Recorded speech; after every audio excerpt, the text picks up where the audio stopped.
Input आ गया आपके पास। तो कॉलेज वालों ने जो है वो खतीर रकम जो है वो लगा दी। उन्होंने कहा कि बच्चों के कानों पे जोर ना पड़े और अल्लाह करे ये तजर्बा जो है वो अच्छा चलता रहे। तो आप लोगों ने घर जाके पढ़ा, आपने पहले ऑफ़र की एक तकलीफ दे डेफिनेशन पढ़ी। जब एक बंदा अपनी एक ख्वाहिश का इजहार दूसरे के सामने करता है कि मैं ऐसा करना चाहता हूँ या ऐसा करने से बाज रहना चाहता हूँ, इस इरादे से कि दूसरे से अपनी इस चाहत के ऊपर रजामंदी ले ले, तो इस चाहत का इजहार ऑफ़र कहलाता है। काश उर्दू में हमें लिखने की इजाज़त होती। जब ये ऐसे ही अल्फाज हमें अंग्रेज़ी में लिखने पड़ते हैं तो वो थोड़ी सी पेचीदा ज़्यादा हो जाती है। ये तो उर्दू में इतनी मुश्किल हो गई तो इंग्लिश में क्या होगा। लेकिन डेफिनेशन बनाने वाले इग्नोर कर गए कि ये बच्चे रट्टा तो लगा ही लेते हैं। तो जितना मर्जी पेचीदा हो, जितने मर्जी पेचो खम हो, जब केमिकल बॉन्ड्स आप लोग, जब वो कौन सा टेबल होता था, एलिमेंट्स का टेबल, पीरियोडिक टेबल, जब आपने वो याद कर लिया, हाली ने रब से की फरियाद और पता नहीं क्या, वो इस तरह से कर करके, तो जब आपने वो सब कुछ कर लिया तो ये तो कुछ भी नहीं है। तो कोई बंदा जो ऑफ़र की डेफिनेशन सुनाने की ख्वाहिश करे, कोई जो सुना दे जी।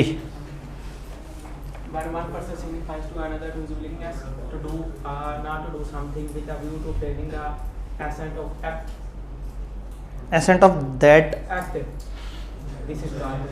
सिर्फ एक्ट, एब्सटेंस नहीं, ठीक है। जो वो एब्सटेनेंस होता है तो कोई और बैठ के भी कर सकते हैं, कोई मसला नहीं।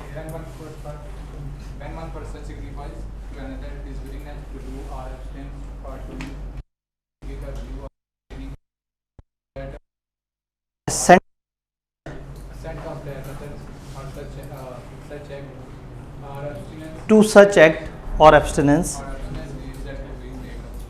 he is to make a proposal. वाजिबा।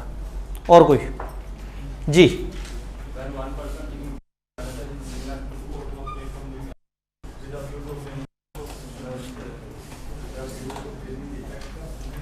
Ascent of,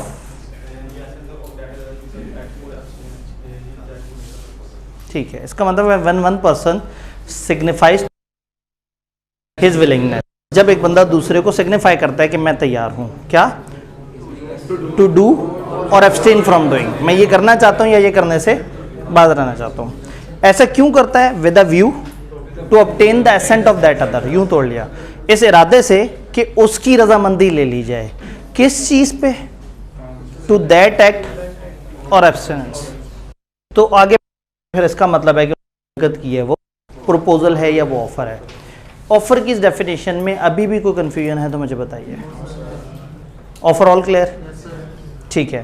फिर उसके बाद हमने आगे जाके देखा, बल्कि उससे पहले हमने एक्सप्रेस और इम्प्लाइड वाली बातें भी की थी। एक्सप्रेस मतलब कैसी ऑफ़र? बोल के या लिख के। और इम्प्लाइड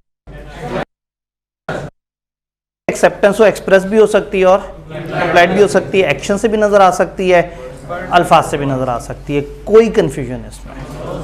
ऑल क्लियर? ऑफ़र पे आए, ऑफ़र के एसेंशियल्स देखिए हमने, अपनी जा सकती कम से कम, ये पॉइंट क्लियर है, ये पॉइंट क्लियर। ऑफ़र सर्टन और डेफिनेट होनी चाहिए, इसमें कोई कन्फ्यूजन? ये भी ठीक है। फिर कंडीशन, जी जी, डेफिनेट, यकीनी, कंफर्म, बिल्कुल वाज़े, वाशगा में हम कहते हैं जैसे एब्सोल्युटली नॉट, इतना पक्के वाला ना। तो एब्सोल्यूट का मतलब बहुत पक्की बात, बिल्कुल ठोस जामे बात। जी, सर्टेन और डेफिनेट क्लियर है? Definite clear. स्पेशल कंडीशंस, ये क्या चीज़ होती है? ऑफर में कुछ कंडीशंस हो सकती। अगर ऑफर में कुछ कंडीशंस हो तो क्या ज़रूरी है ऑफर देने वाले के लिए? वो कम्युनिकेट करे कि ये ऑफ़र में ये शर्तें हैं, और अगर वो शर्तें पूरी ना हो तो ऑफ़र ही नहीं है। ऑफ़र में शर्त हो सकती है, अगर शर्त है तो फिर बताना होगा कि क्या ऑफ़र चलेगी नहीं चलाएगी। फिर हमने कहा ऑफर कम्युनिकेट भी होनी चाहिए, बोल के, लिख के या एक्शन से। एक्सप्रेस ऑफर बोल के या लिख के होगी, इम्प्लाइड एक्शन से वो होगी।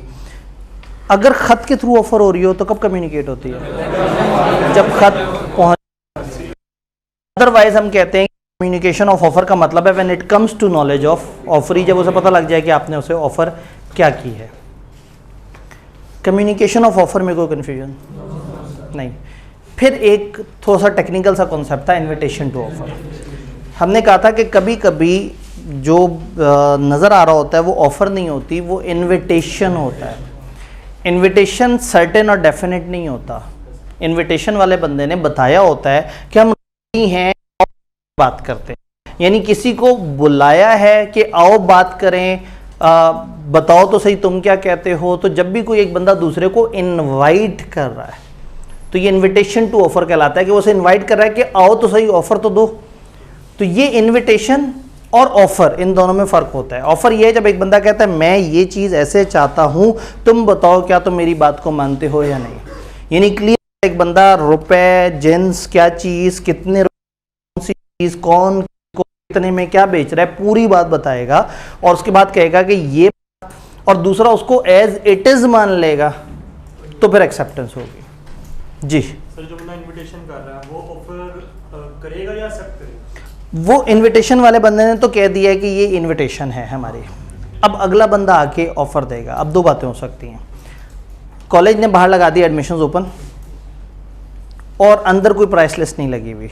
बच्चा बाहर से अंदर आया, उसने कहा एडमिशंस चल रहे हैं, कॉलेज में आया और उसने कहा कि जी मैं बी लॉ पढ़ना चाहता हूँ और मेरे पास सिर्फ 15,000 हैं और मेरे साथ ये मामला हुआ था कि पिछले सेशन में मैं क्लास ले रहा था लेकिन मुझे छोड़नी पड़ी थी, आप ज़रा थोड़ा सा ख्याल करें, मैं 15,000 में बी लॉ पढ़ना चाहता हूँ। अब ये बच्चे ने ऑफ़र दिए। अगर कॉलेज इसको मनोवन मान ले तो फिर एक्सेप्टेंस। अगर कॉलेज क्या देखें ठीक है हम समझते हैं आपके साथ बुरा हुआ, लेकिन देखें 15 बड़ा कम है, अगर ये 18,000 हो जाए तो कैसा है, तो इसका मतलब वो पिछली ऑफ़र ख़त्म हो गई, अब कॉलेज वालों ने मुकाबले पे एक ऑफ़र देती है। तो ऑफ़र एक्सेप्टेंस का साइकिल तब कंप्लीट होगा जब किसी सेकंड लास्ट बंदे ने एक बात की होगी और लास्ट बंदे ने उसको ओके कर दिया होगा। अदरवाइज ये ऑफ़र एक दूसरे के साथ ऑफ़र खेल रहे होंगे। ठीक है, कि बाहर लिखा था एडमिशन ओपन, बच्चा जज्बाती होकर अंदर आया तो अंदर एक रेट लिस्ट लगी हुई थी, बी लॉ 22,000, सी लॉ 22,000 फलाना, और नीचे लिखा था नो नेगोशिएशन। अब ये ऑफ़र करके बैठे हुए हैं। बाहर जो बोर्ड था वो ऑफ़र नहीं था, वो इनविटेशन था, और अंदर जो नज़र आ रहा है वो ऑफ़र है। तो अब ऑफ़र को और इनविटेशन को हमने अलग अलग रखना है। तो जब भी पेपर में कुछ सिनेरियो है तो आपने देखना है कि इनविटेशन में बात क्लियर नहीं होती, इनविटेशन में पूरी बात नहीं लिखी होती, सब नहीं बताया जाता। जबकि ऑफ़र में अगर एक बंदे ने ये कह दिया कि मैं आपको 1 लीटर पेट्रोल देना चाहता हूँ कितने रुपए में, तो ये ऑफ़र तो पूरी ना हुई।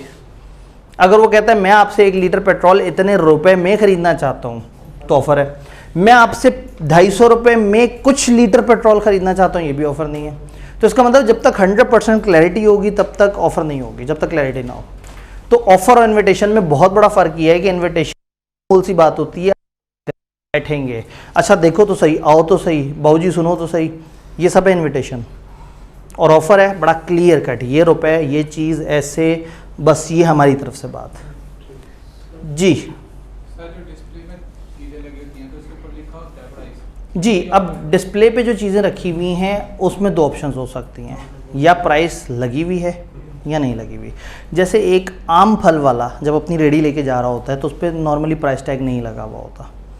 आप जाके कहते हैं कि हाँ भाई कितने के आड़ू देने हैं, वो कहता है बाबूजी 120। आप कहते हैं यार 120 तो मज़ेदारी वाली बात नहीं है, 100 में बात करो इस तरह से करके। तो उसने वो जो अपने आड़ू सजाए हुए थे अपनी रेडी पे, वो एक इनविटेशन था। हाँ, लेकिन अगर आप मेट्रो पे गए और मेट्रो में आड़ू का 1 किलो का एक पैक बना के उन्होंने गिरा लगा के रखा हुआ और उसके साथ लिखा हुआ है 110 रुपये, तो वहाँ वो उनकी तरफ से वो ऑफ़र है। क्योंकि आपको पता है कि यहाँ ऐसा नहीं होगा मैं कहूँगा बाबूजी कम कर दो, ज़्यादा कर दो, ये ऐसे कर दो, वो कर दो, मैंने नहीं लेने, रेट घटा दो। तो वो बेसिकली, तो जहाँ प्राइसेस मेंशन हो, डेफिनेट चीज़ हो और एक बंदे ने अपनी इंटेंशन बता दी हो और उसमें कोई नेगोशिएशन का मार्जिन भी ना हो। अगर तो लिखा हुआ ना ये प्राइस है और we are open to negotiation, इसका मतलब वो फाइनल प्राइस नहीं है। इसका मतलब है वो सिर्फ अट्रैक्ट कर रहे हैं कि आओ बातचीत करते हैं। तो अगर कुछ गुड्स सजे हुए हैं और उनके ऊपर फिक्स प्राइस टैग लगे हुए हैं, फिक्स प्राइस टैग, तो वो ऑफर है। और सिर्फ गुड्स सजे हुए हैं तो इनविटेशन टू ऑफर। अगर हम चीज़ ले लें जिसके ऊपर प्राइस लगी हुई है, ठीक है तो अभी वाला सेलर आते रिजेक्ट कर दे। जी, अगर एक बंदे ने अपनी चीज़ पे प्राइस फिक्स करके लगाई हुई है, उसने कहा जी ये 110 रुपये की चीज़ है, और मैंने उठा के ऐसे करके काउंटर पे रख दी पैसों समेत, उसने ऑफ़र दी थी, मैंने एक्सेप्टेंस दे दी, और मेरी एक्सेप्टेंस से पहले उसने अपनी ऑफ़र वापस भी नहीं ली थी। अब उस बंदे पे वाजिब होगा कि कॉन्ट्रैक्ट क्रिएट हो गया, वो हमें बेचने में मजबूर होगा। हाँ, अगर उसकी एक चीज़ लगी हुई थी, लिखा हुआ था 110 और we are open to negotiation, और मैं उसे वो ले जा के रख दूँ और पैसे रखूँ, तो ये एक्सेप्टेंस नहीं है, ये मेरी ऑफ़र है। उसने लिखा था 110, आप नेगोशिएशन कर सकते हैं, और मैंने जाके रखा और मैंने 100 रुपये का नोट रख दिया। अब ये क्या है? ये ऑफ़र है। उसने तो कह दिया था we are open to negotiation. Even मैं 110 भी रख दूं, इसका मतलब है कि मैं चाहता हूं कि मैं बार्गेन ना करूं, मैं 110 रुपये, तो अब ये मेरी तरफ से ऑफ़र है, उसकी मर्ज़ी वो एक्सेप्ट करे या ना करे। तो इन्विटेशन के बाद ऑफ़र और ऑफ़र के बाद एक्सेप्टेंस। एक्सेप्टेंस चीज़ नहीं भाग सकती, ऑफ़र के बाद ऑफ़र देने वाला भाग सकता है। ऑफ़र के बाद एक्सेप्टेंस वाला मर्ज़ी है एक्सेप्ट करे या ना करे, लेकिन वंस एक्सेप्टेड तो वो एक जेन्युइन कॉन्ट्रैक्ट क्रिएट हो जाए। नहीं, हमने तो इनविटेशन के बदले अपनी ऑफ़र जमा कराई है। लेकिन उसके ऊपर प्राइस लगी हुई थी, जिस चीज़ पर प्राइस लगी हुई और उस पर क्या लिखा हुआ था? नेगोशिएबल लिखा था या नहीं? नहीं लिखा था, तो बस वो तो मैंने पहला केस बताया था, वो कॉन्ट्रैक्ट हो गया। रिजेक्शन पर वो अब रिजेक्ट नहीं कर सकता भाई। उसने जब क्लियर कहा था कि 110 रुपये के ये आड़ू हैं, पैक बनाया हुआ था, उस पर चिट लगी हुई थी, और मैंने वो आड़ू वहाँ से उठाए और मैंने काउंटर पर रख के पैसे रख दिए, तो मेरा ये इम्प्लाइड एक्सेप्टेंस हो गई है। रिजेक्ट करने पर कॉन्ट्रैक्ट हो गया। जब मैं पेमेंट यानी कि सिर्फ उसको उठा के अगर मैं देख रहा हूँ तो कॉन्ट्रैक्ट नहीं हुआ होगा, आपने उठा लिए आड़ू, बस आपके हुए। तो जब मैं अपने एक्शंस, आप देखें ना, एक दुकान पे बाइंग किस एक्शन से नज़र आती है? पैसे, क्या पैसे रख रहे हैं। मतलब अगर एक बंदा एक चीज़ को उठा के 1 घंटे तक भी गौर से देख रहा है तो ये बाइंग नहीं है। तो इम्प्लाइड जो है ना, इसको समझना बड़ा ज़रूरी है कि उस तरह के बिजनेस में किस हरकत को बाइंग कहा जाता है। कॉलेज में एक बच्चा फॉर्म पकड़ के उसको बार बार देखता रहे, पढ़ता रहे, मुस्कुराता रहे, ये बाइंग नहीं है। उसको भर के साइन करके और फीस उसमें रख के आगे ऐसे मेज़ पे यूं खिसका दे, उसकी तरफ से डन हो गया। तो अगेन हर बिजनेस के अपने कुछ वो होते हैं, कुछ एक्शंस होते हैं, जिससे वही बात, बस आपके पास आके रुकी और आप बस को देख देख के मुस्कुराई जा रहे हैं, बस पे 2 दफ़ा आपने बजा भी दिया, ये एक्सेप्टेंस नहीं है। बस के अंदर चल पड़े, ये एक्सेप्टेंस है। तो हर बिजनेस के अपने अपने कुछ एक्शंस होते हैं जो उस बिजनेस में समझे जाते हैं कि इस एक्शन को यहाँ एक्सेप्टेंस कहा जाएगा। जी ऑफर में ये तमाम चीजें होना एट अ टाइम लाजमी, अगर जी, ऑफर में अगर तो देखें, offer should not be invitation to offer. Offer अपने आप को नहीं होनी। ऑफर में अगर कंडीशन हुई तो वो वाली लाइंस चलेंगी, और अगर कंडीशन है ही नहीं तो फिर इसकी ज़रूरत नहीं है, तब फिर ऑफर ही कहलाएगी। फिर वो ऑफर ही कहलाएगी। यानी ज़रूरी नहीं कि हर ऑफर में स्पेशल कंडीशन हो, लेकिन अगर किसी ऑफर में स्पेशल कंडीशन आ गई तो इजाफी शराइत क्या है कि बताना ज़रूरी है, और जब तक वो कंडीशन पूरी ना हो वो ऑफर पूरी नहीं कहलाएगी। सर हम ये तो कह सकते हैं कि ये जो वो अलाउ कर रहे हैं ये ऑफर की कंडीशन है। जी, नेगोशिएशन अगर अलाउ कर रहे हैं ना तो वो ऑफ़र की एब्सोल्यूट कंडीशन नहीं है ना, क्योंकि वो उससे आपकी वो अमाउंट आगे पीछे हो जानी है। कंडीशन अमाउंट पे होगी तो फिर तो वो कॉन्ट्रैक्ट ख़त्म हो गया। कंडीशन अगर कुछ और उसमें है कि आपको यहाँ बोरी में डाल के लेके जाना पड़ेगा, वो एक अलग चक्कर है। जी, सर ये जो टीवी पे ऐड चलाए जाते हैं वो इनविटेशन होता है। वो कहते नहीं कि फ़लाना आए, लेक सिटी में आए और अपने ड्रीम हाउस की तरफ एक पहला कदम, और 5 मरले के घर इस रेंज से शुरू हो रहे हैं, फ़लाना वो शुरू हो रहे हैं, ऐसे मुदात आपको बता रहे होते हैं कि आप आएँ देखें, हमारे पास डिफरेंट तरह की ऑप्शंस हैं। फिर कस्टमर जाता है, बात करता है, वो उसके सामने कुछ पेशकश रखते हैं। अगर तो बहुत ही ब्रांडेड सोसाइटी और बिल्कुल भी वो नहीं करते बार्गेन, तो फिर तो वो अपनी ऑफ़र सजा के बैठे होंगे कि 5 मरले का ये रेट है, 10 मरले का ये रेट है। और अगर एक डेवलप हो रही है सोसाइटी और आपको पता है कि आप थोड़ी सी बातचीत करके 1 लाख 1.5 लाख तोड़ सकते हैं, तो इसका मतलब है टीवी पे जो आने वाले वो इन्विटेशंस हैं, वो ऑफर्स नहीं है। जी, all clear? Invitation to offer, वो सारी बात। और कैसे लैप्स हो जाती है में एक लाइन है जिसमें वर्ड प्रेसिडेंट है, उसके अलावा उस लाइन की तरफ हम आते हैं। ऑफर लैप्स कैसे कैसे हो सकती है? आपको 50 मिनट में टाइम तो मिल गया होगा, इतना तो मुझे भी पता है कि टाइम तो निकला ही होगा। लैप्स ऑफ ऑफर वाली जो शर्तें थी उसमें कोई सवाल अदर प्रेसिडेंट वाला सवाल होता ही अक्सर। लैप्स ऑफ टाइम में एक बी पॉइंट से लिखा हुआ है लैप्स ऑफ रीजनेबल टाइम। जी देखें, ऑफर लैप्स हो जाती है एक टाइम गुजरने के बाद। कॉलेज ने कहा आ जाओ हमारे पास एडमिशन करा लो, प्री रिजल्ट क्लास के दाखिले शुरू हैं, ऑफ़र दी हुई है। कॉलेज ने ऑफ़र वापस नहीं ली, लेकिन आप पहुंच गए अगले सेशन में, हाँ जी मैं तैयार हूँ, तो वो कहेंगे कि भाई हमने कहा था कि नया सेशन शुरू हुआ है, दाखिले जारी हैं, तो this can reasonably be assumed कि अगले सेशन में हम पिछले सेशन का दाखिला नहीं दे रहे। तो या तो ऑफ़र देने वाला टाइम देता है, वो कहता है 15 दिन के लिए ये ऑफ़र है, 15 दिन गुजरने पे ऑफ़र ख़त्म हो जाती है। नहीं तो अगर टाइम नहीं दिया तो एक रीज़नेबल टाइम में वो ऑफ़र ख़त्म हो जाएगी। फॉर एग्जांपल एक बंदे ने कहा कि जी ये मेरे पास बड़े खूबसूरत किस्म के टमाटर पड़े हुए हैं और ये मैं 100 रुपये पे देने पे तैयार हूँ। अब टमाटर एक ऐसी प्रोडक्ट है जो 3-4 दिन बाद फारिग हो जाएगी, तो शायद 5 दिन हम कहेंगे वो, हालांकि ऑफ़र देने वाले ने टाइम नहीं बताया था। तो अगर ऑफ़र देने वाला टाइम बताए तो उस टाइम पे ऑफ़र एक्सपायर होगी, और अगर टाइम ना बताए तो रीज़नेबल टाइम गुजरने के बाद। ये रीज़नेबल का मतलब क्या होता है? मुनासिब, और मुनासिब इंतहाई गैर मुनासिब लफ्ज़ है।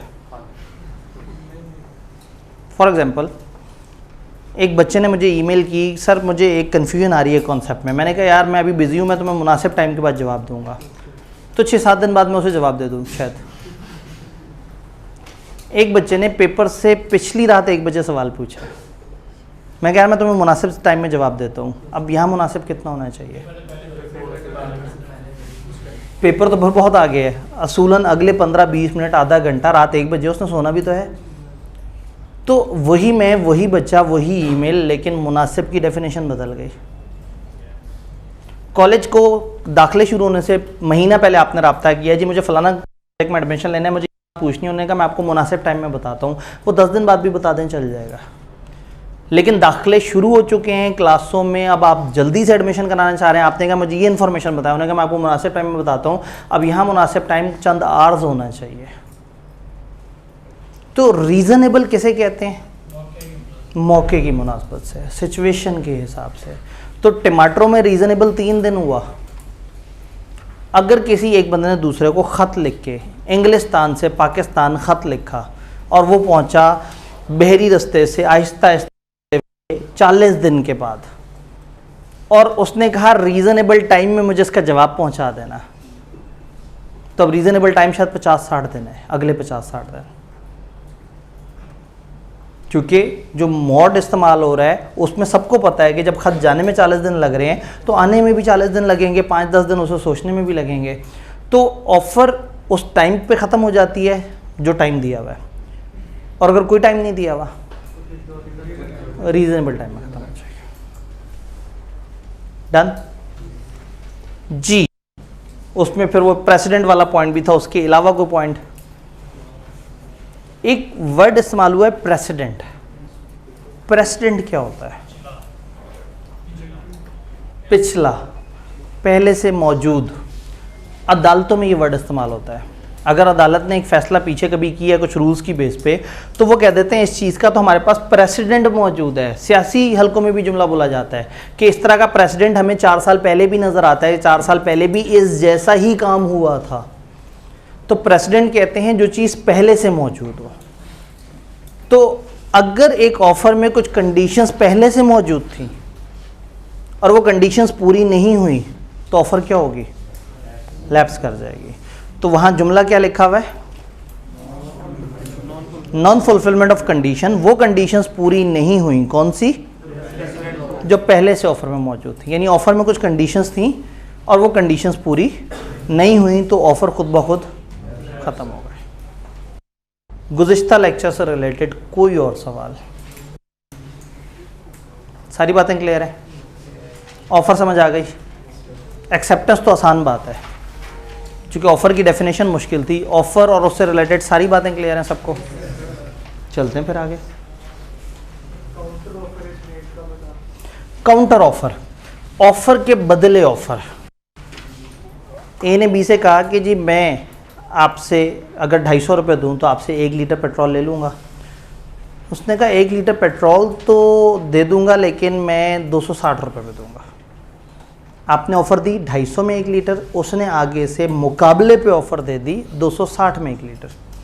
तो काउंटर ऑफ़र का मतलब होता है आपकी ऑफ़र के बदले सामने से ऑफ़र। तो जो आपकी 250 वाली ऑफ़र है वो फौत हो गई है। अब प्रिवेल किसकी ऑफ़र कर रही है? उसकी, क्योंकि उसने उसके मुकाबले पे एक ऑफ़र दे दी है 260। अब आप एक्सेप्ट करोगे तो कॉन्ट्रैक्ट होगा, वरना नहीं होगा। तो सर अगर हम अपनी पहले वाली ऑफर पे मजीद रहें तो दोबारा वो काउंटर ऑफर होगा? देखिए हमने कहा कि 250, उसने कहा नहीं जी 260, हमने कहा नहीं जी 260 नहीं, फिर से 250। अब हमने फिर से ऑफ़र करा दिया। लेकिन अगर हमने कहा उसने 260 और हम खामोश हैं, हमारा 250 मर चुका है। अब मार्केट में जो सस्टेनिंग ऑफ़र है वो उसकी है, जो सामने मौजूद है उसकी ऑफ़र है जी। All done. एक्सेप्टेंस किसे कहेंगे? ऑफ़र तो अब आपको समझ आई। एक्सेप्टेंस का क्या मतलब होगा भला? जो ऑफ़र दी गई है उसको मनोअन मान लेना। मनोअन, अगर ये मुश्किल लग रहा है तो इसके अगेंस्ट बाइनी ही वैसे ही, ठीक है, ये भी ज़्यादा मुश्किल हो गया, एज इट इज़। तो जैसी ऑफ़र हो उसको मनोअन बाइनी ही वैसे ही 100% सेम एज इट इज़ मान लेने को एक्सेप्टेंस कहते हैं। यानी एक बंदे ने दूसरे को ऑफ़र दी, हाँ भाई मैं तुम्हें 250 रुपये देना चाहता हूँ, क्या तुम मुझे 1 लीटर पेट्रोल दोगे? उसने कहा हाँ अगर उस दिन मौसम बड़ा अच्छा हुआ तो शायद। ये एक्सेप्टेंस नहीं है। एक्सेप्टेंस बड़ी क्लियर कट होनी चाहिए, एब्सोल्यूट होनी चाहिए, कोई शर्त नहीं होनी चाहिए। एक्सेप्टेंस की डेफिनेशन पढ़ने की कोशिश करते हैं। When the person whom proposal is made signifies his assent to it, proposal is said to be accepted।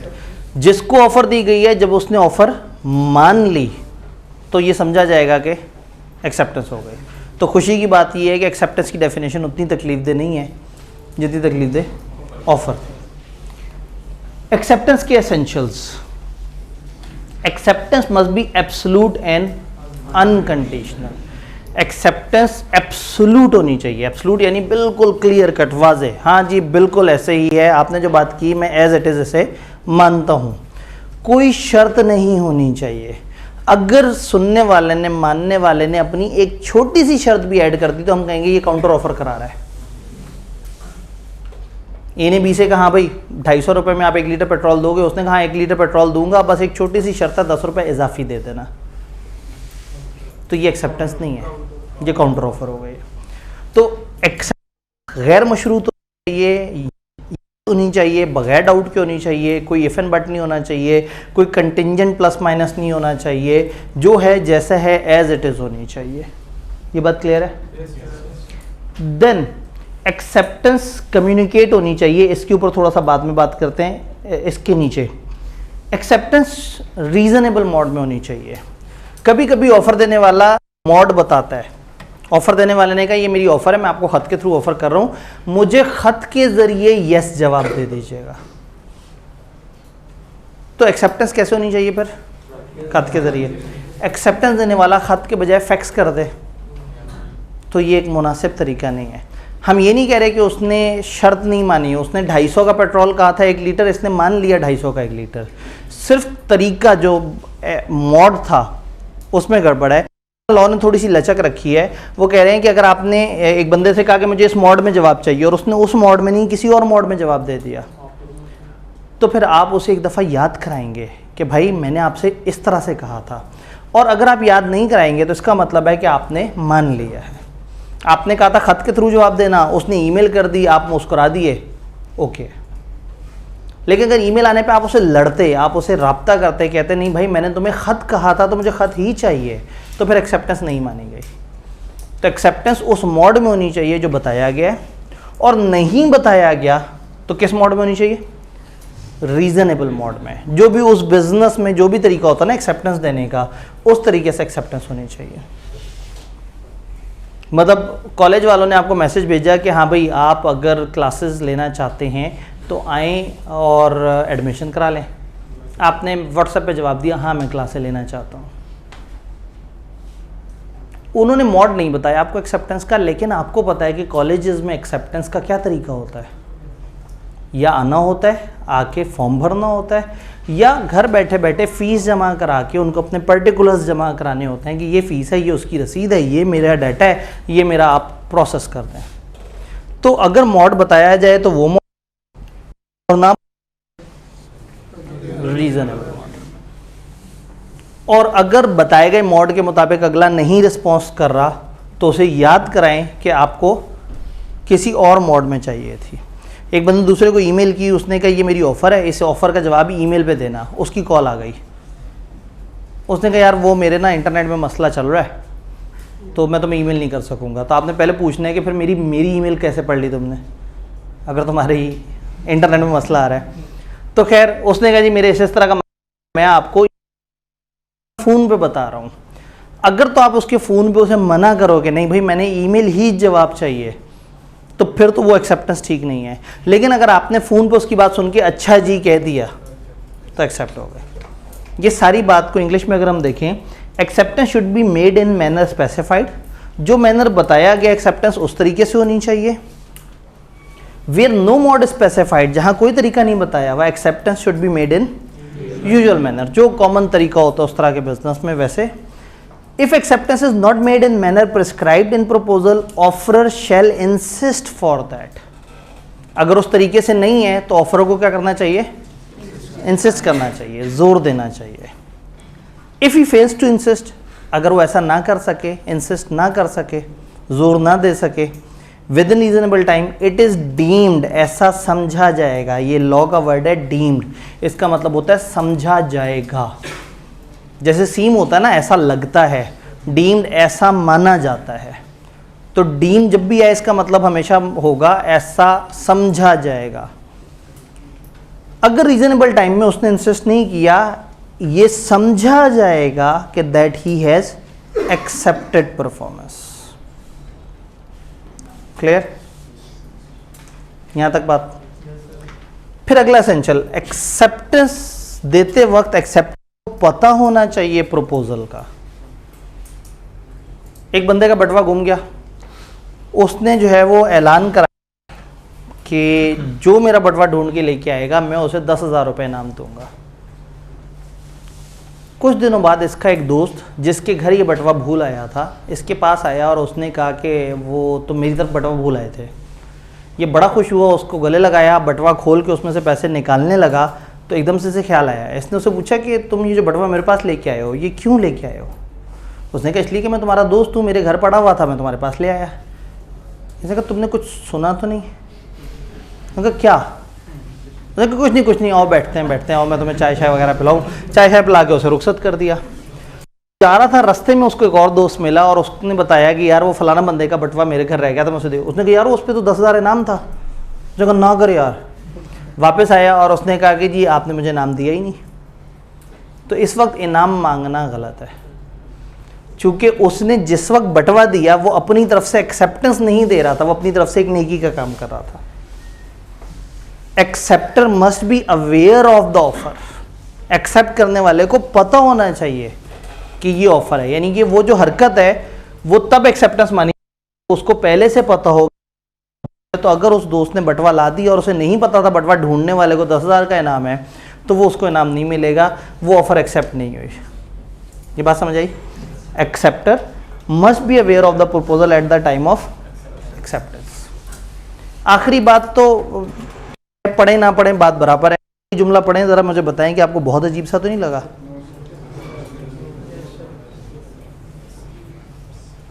बड़ी मजाकिया सी बात कर दी। ये बात तो हम क्लियर कट जानते हैं कि ऑफर खत्म होने से पहले पहले ही एक्सेप्ट करना है ना। ऑफर खत्म तो एक्सेप्टेंस तो हो ही नहीं सकती, तो ऑफर खत्म होने से पहले पहले आपने करना है। डन जी। मैनर, प्रिस्क्राइब या स्पेसिफाइड का मतलब होता है जो बताया जाए, मैनर का मतलब है तरीकाकार। एक्सेप्टेंस उस तरीके से होनी चाहिए जो बता दिया गया है। और अगर कुछ नहीं बताया, कोई तरीका नहीं बताया, कोई मॉड नहीं बताया, मॉड भी तरीका है, तो फिर एक्सेप्टेंस यूजुअल मैनर में होनी चाहिए, नॉर्मल तरीके से। तो मैनर या मॉड का मतलब है यहाँ तरीका। जितना हमने पढ़ा, ऑल क्लियर? कम्युनिकेशन का एक टेक्निकल सा रूल अभी हमने पढ़ना है, उससे पीछे पीछे कोई भी कंफ्यूजन है, कोई भी बात है तो आपने मुझे बतानी है। अभी 2 लाइनें और अगले 15 मिनट हम 2 लाइनों पे लगेंगे। तो कोई और दिखाएं ज़रा। कम्युनिकेशन के अलावा सारी चीज़ें, एक्सेप्टेंस, ऑफर,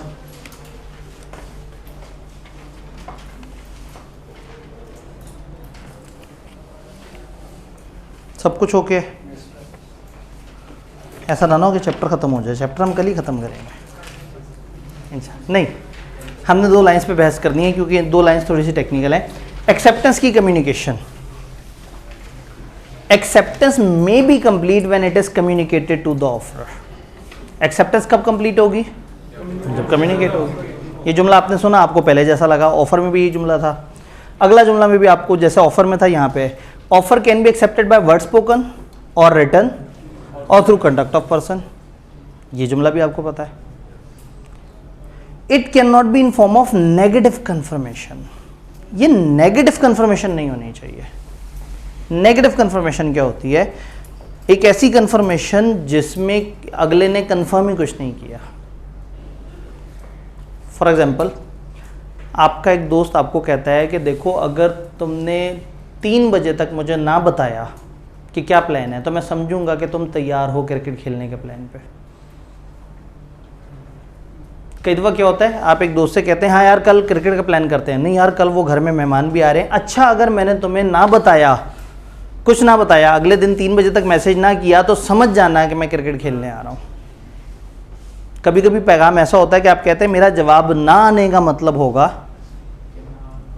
कि मैं आ रहा हूँ। नेगेटिव कंफर्मेशन जिसमें अगला बंदा खामोश रहता है। ए ने बी से कहा कि मैं को 250 रुपये देना चाहता हूँ और मैं आपसे लूँगा 1 लीटर पेट्रोल। अगर आपको एतराज़ हो तो बता दीजिएगा, अगर आपका जवाब ना आया तो मैं समझूंगा आपको मेरी ऑफ़र कबूल है। ये एक मुनासिब तरीका है?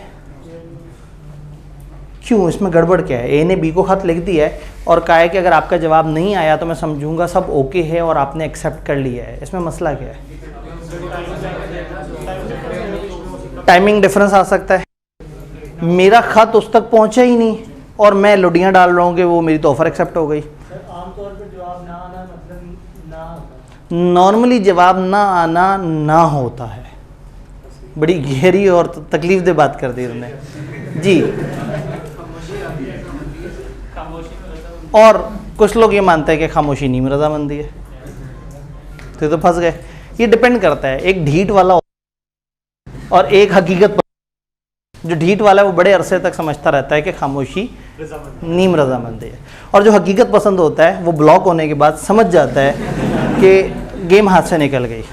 ठीक है, तो अगर आप एक कस्टमर को मेल कर रहे हो वो आपको ब्लॉक कर रहा है, हम तो बिजनेस की बात करेंगे ना, बिजनेस लॉ पढ़े, तो अगर उसने आपको ब्लॉक कर दिया तो आपने किसी को खत भेजें और कहीं खत का जवाब नहीं दोगे तो मैं समझूंगा कि सब ओके है। पता नहीं खत पहुंचा या नहीं पहुंचा, पता नहीं उसका जवाब पहुंचा या नहीं पहुंचा। तो ये एक अच्छा मॉड नहीं है। तो लॉ ये कहता है कि एक्सेप्टेंस इस तरीके से आपने नहीं मांगनी। आपने कभी ये नहीं कहना कि जवाब ना आने का मतलब जवाब तस्वुर ना आने को ना तो कंसिडर किया जा सकता है, हाँ कंसिडर नहीं किया जा सकता, क्योंकि वही बात है कि नहीं पहुंचा, उसका जवाब पहुंचा नहीं, आपका लेटर मिसप्लेस हो गया, किसी गलत बंदे के हाथ चला गया, उसने उसको जवाब देना था अच्छा नहीं समझा। तो इसलिए अगर आपकी एक ऑफ़र है तो ऑफ़र में कहें कि यस करते हो तो बताओ, नो करते हो तो भी बताओ। यस करेगा तो बताएगा, नो करेगा तो या तो बता देगा या खामोश रहेगा। रीज़नेबल टाइम तक इंतज़ार किया और आपने उसके बाद अज्यूम कर लेना कि मेरी ऑफ़र रिजेक्ट हो गई है। लेकिन रीज़नेबल टाइम के इंतज़ार के बाद ये सोचना कि मेरी ऑफ़र एक्सेप्ट हो गई है, ये मुनासिब बात नहीं है। तो सर ये तो इम्प्लाइड बाय एक्शन है ना, उसने पहले कह दिया कि मेरा ये एक्शन कंडीशन आगे जब यही डिफाइन होगा कि हाँ हाँ, मतलब आपने तो खुद ही से कह दिया कि इस चीज़ का मतलब ये होगा। कानून ये कह रहा है कि ये कहना गलत है, ये शर्त आयद करना गलत है। ये जो बात आप कर रहे हैं ना, ये बात हो ही नहीं सकती। कानून ने रुकावट डाल दी, उसने कहा इस तरह की शर्त नहीं डालनी, क्योंकि इससे कन्फ्यूजन्स बढ़ेंगी, एंड पे लड़ाई झगड़े होंगे। वो कहेगा जी मुझे तो पता ही नहीं लगा था, और आप सोच रहे होंगे कि ऑफर एक्सेप्ट भी हो गई है। तो ऑफर की एक्सेप्टेंस नेगेटिव कंफर्मेशन में नहीं होनी चाहिए। नेगेटिव कंफर्मेशन, और नेगेटिव कंफर्मेशन कहते किसे, नीचे ब्रैकेट्स में लिखा हुआ है, if not accepted within specified time it would be presumed to have been accepted। तो नेगेटिव कंफर्मेशन कहते हैं कि अगर एक चीज़ कुछ खास टाइम तक जवाब ना आए तो आपने समझ लेना है कि सब ओके है। ऐसा क्यों होता होगा? बिजनेसेस ऐसा करते होंगे, फीडबैक में ऐसा होता है। अक्सर कस्टमर्स को ख़त लिख के जाते हैं, उनको कहा जाता है अगर आपको कोई एतराज़ है तो ख़त का जवाब दे दीजिएगा। ईमेल्स करते हैं कि आप ईमेल पे अगर कोई नेगेटिव बात है, कोई बुरी बात है, हमें फीडबैक दें। तो उनका जवाब ना आने का मतलब हम क्या कंसिडर करते हैं? मसला नहीं। कॉलेज सारे बच्चों को मैसेज करता है कि अगर आपको बुक नहीं मिली तो बताइएगा। कॉलेज बुक भेजता है, अभी इस टाइम पे बुक की तरफ से ड्राउट है किताब का, वरना जब बच्चों को जाती है तो फिर कॉलेज बच्चों को मैसेज करता है कि अगर आपको किताब नहीं मिली तो बताइएगा। तो जिन बच्चों की तरफ से जवाब नहीं आता, कॉलेज खुश होकर टिक लगा लेता है कि हाँ भाई इन बच्चों को किताब। तो नेगेटिव कंफर्मेशन इस्तेमाल होती है, अक्सर इस्तेमाल होती है। कॉन्ट्रैक्ट एक्ट ने मना कर दिया, उसने कहा हमारे यहाँ नहीं करना, हम यहाँ बड़ा मामला सेंसिटिव है, यहाँ नेगेटिव कंफर्मेशन नहीं। और नेगेटिव कंफर्मेशन क्या है? जवाब ना आना यस कंसिडर किया जाता है कंफर्मेशन। ऑफर ये नेगेटिव कंफर्मेशन उन्होंने मना कर दिया। डन। अब वो वाली डिबेट जो कि कम्युनिकेशन की है, ए ने बी को खत लिखा। अब हम आ गए हैं थोड़े से 1872 वाले ज़माने में। इसीलिए बात मुश्किल है कि आज के दौर के लोगों को समझानी है जिनको ख़तों का प्रोटोकॉल बहुत ज़्यादा नहीं पता। ए ने बी को ख़त लिखा 1 जुलाई को।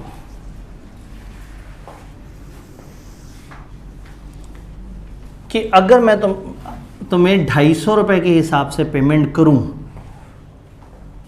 पर लीटर, तो क्या तुम 10,000 लीटर मुझे सप्लाई करोगे? 250 पर लीटर। ए है पाकिस्तान में और बी है ऑस्ट्रेलिया में, नहीं रूस। फिर आप कहेंगे रेट कम हो जाएगा। हाँ, पेट्रोल का रेट कम होगा, उसकी रिफाइनिंग डाल के 450 का हो जाएगा। ए ने बी को खत लिखा और कहा कि अगर मैं तुम्हें 250 रुपये पर लीटर के हिसाब से, क्या तुम मुझे 10 लीटर भेजोगे? ये ख़त इसने भेजा था 1 जुलाई को, ये ख़त पहुंचा 15 अगस्त को।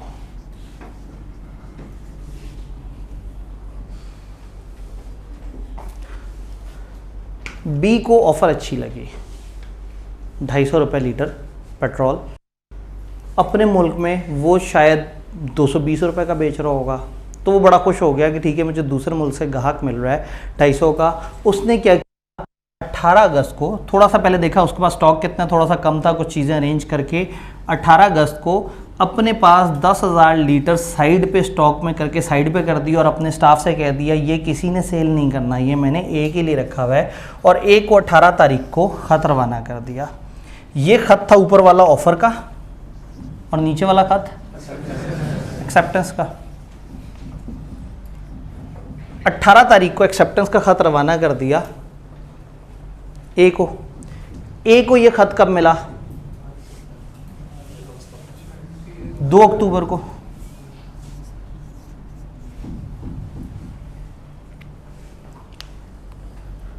ख़त रवाना कब हुआ है? 18 अगस्त को इसने 10,000 लीटर साइड पे कर दिया है और ख़त रवाना कर दिया।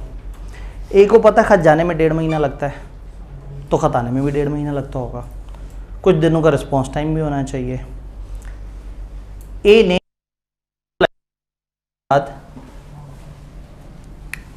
6 सितंबर को किसी और के साथ डील करके उससे परचेज़ कर लिया और भूल गया कि उसने बी को ऑफ़र दी हुई है। ऑफर तो अभी तक एक्सेप्ट ही नहीं हुई थी, ए को तो खत पहुंचा ही नहीं था वापस। 6 सितंबर को किसी और के साथ डील कर लिया और वो बेचारा 18 अगस्त को माल साइड पर रख के बैठा हुआ है और खत रवाना करके बैठा हुआ है। वो अपनी तरफ से ओके कर चुका है, इसकी नजर बन चुका है। इसने जैसे ही एक्सेप्टेंस अपनी भेजी, इसकी नज़र में कॉन्ट्रैक्ट हो गया। बट खत कब पहुंचा? 2 अक्टूबर को, और उसने 2 अक्टूबर से पहले पहले किसी और के साथ कर लिया। तो क्या ये अच्छी बात थी? नहीं थी। तो एक्सेप्टेंस का खत पहुंचा 2 अक्टूबर को, चला कब है? अब हम एक बड़ी अजीब सी बात करेंगे, हम कहेंगे ए के लिहाज से कम्युनिकेशन उस दिन कंप्लीट हो गई जिस दिन खत रवाना हुआ है।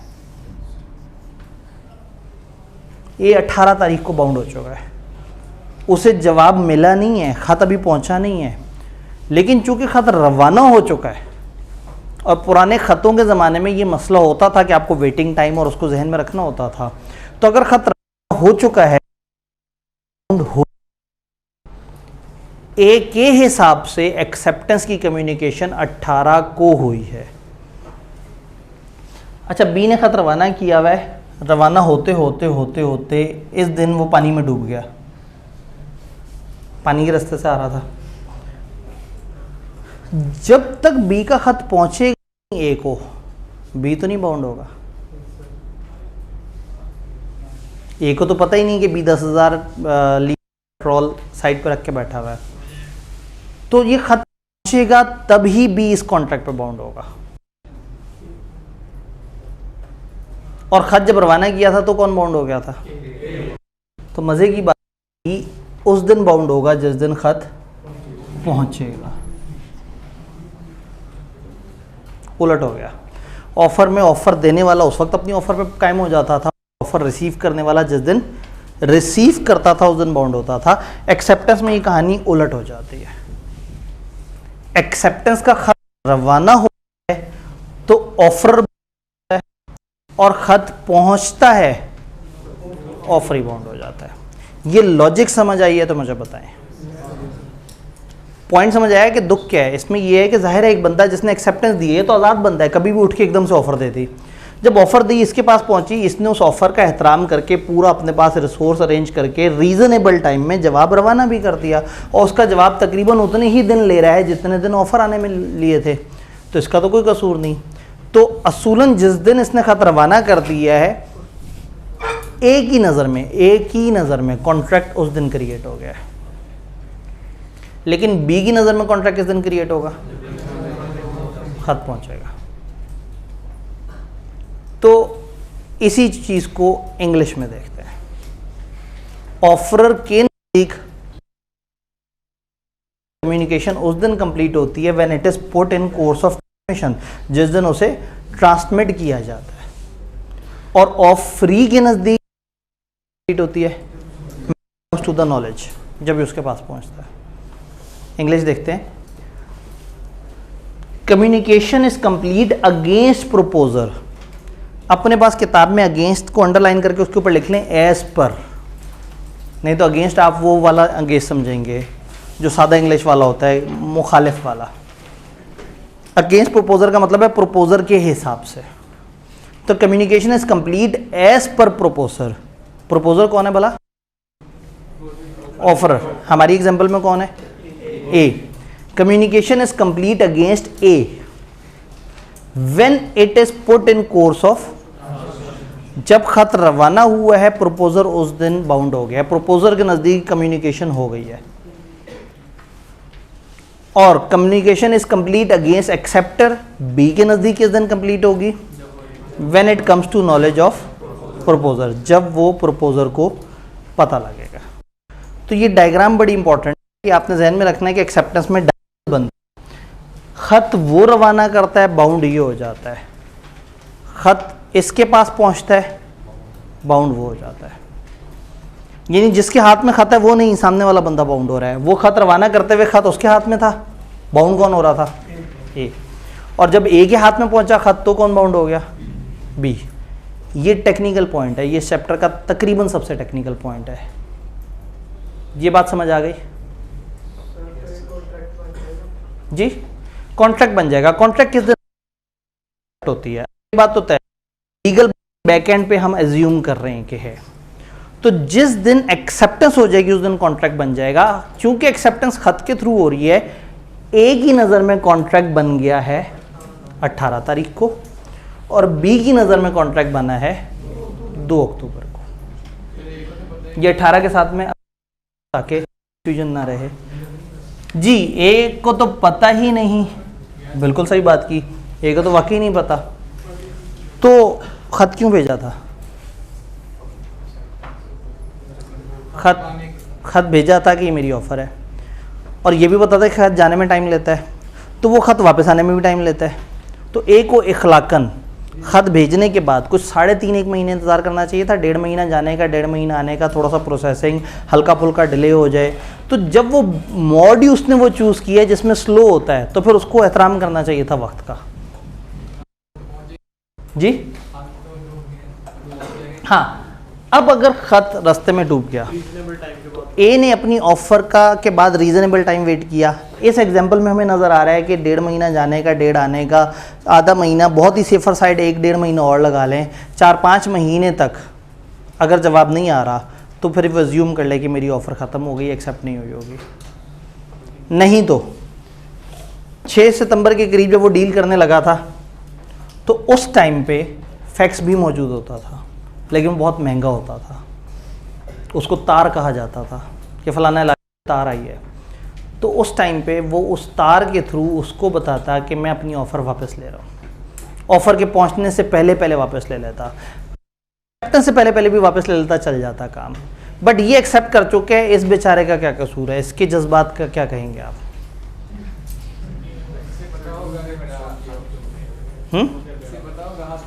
खत डूबने का तो किसी को भी नहीं पता। ये पुराने ज़माने के वो मसले हैं जो भी आपको आ रहे, भेजता था ना, फिर सब्र भी करता था। ऐसे थोड़ी कि 2 मिनट बाद व्हाट्सएप पे क्वेश्चन मार्क लगा दिया कि जवाब नहीं आ रहा। ये भाई खतों वाला बड़ा प्योर दौर होता था। आप वो एक खत देख देख के वो जो है ना उसी बातें करते रह जाते थे, ठीक है। नहीं तो एक दरमियाना मोड होता था कबूतर का, जो सेम सिटी में इस्तेमाल हो जाता था। कबूतर खत को थोड़ा सा ज़्यादा फास्ट और ज़्यादा प्राइवेसी के साथ ले जाता था। मतलब ये तो फिर आपने कबूतर की ट्रेनिंग गलत की है ना। तो अगर मीडियम गलत होगा तो वो तो नुकसान होगा। तो पॉइंट समझ आया, एक्सेप्टेंस के रूल समझ आए। थोड़े हैं लेकिन बीच में थोड़ी टेक्निकल बात है। ये वाली डायग्राम आपने घर जाके जब वो लाइन ना समझ आ रही हो तो दोबारा ये वाली डायग्राम देखनी है, और अगेंस्ट जहाँ लिखा हुआ है ना उस अगेंस्ट के को लिख देना है एस पर, ताकि आपको कन्फ्यूजन ना हो। तो कल इन चैप्टर को बस देखते हैं। कल है जुम्मा, हमारी कल क्लास है 12:30। हमने पहले दिन ये बात की थी कि पहले दिन एन जुम्मे वाले टाइम पे हमारी क्लास आके टकरा जाएगी, तो कल की क्लास हमारी आधा घंटा पीछे स्ट्रेच होगी और हम जुम्मे वाले टाइम पे आज़ाद हो जाएंगे 12:30 से लेके ऑफिशियली 1:15। मेरी पूरी कोशिश होगी कि 1:10 पे क्लास ख़त्म हो जाए। मजबूरी हुई तो 3-4 मिनट ऊपर नीचे होंगे ताकि जुम्मा जो है वो आप लोगों का मिस ना हो। तो 12:30 से 1:10 में यहाँ लिख वीडियो एविडेंस भी आ जाए। 12:30 PM से 1:15 PM, जिसको मैं 1:10 पे कोशिश करूँगा इंशाल्लाह ताला पूरी। तो कल वाली हमारी क्लास ये 1 बजे वाले टाइम पे नहीं है, जहन में रखना है। कल जुम्मा है तो फिर 1 बजे क्लास करेंगे तो फिर हमारी क्लास नहीं हो सकेगी। इंशाल्लाह ताला मिलते हैं फिर कल।